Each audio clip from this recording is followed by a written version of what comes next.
anuan. Sa yun na katong kawayan sila pag oras tala pag abot sila uyog silang may galing kay nasabot to siya. Murag dito naman siguro to. Tapitan din eh. Murag dito to. Kaubos na yan.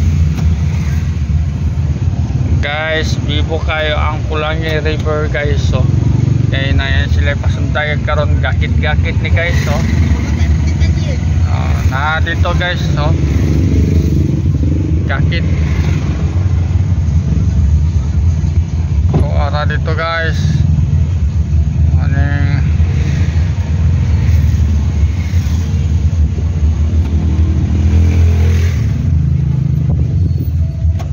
yung na kuhan na sabot naunsa mo to asa ka internet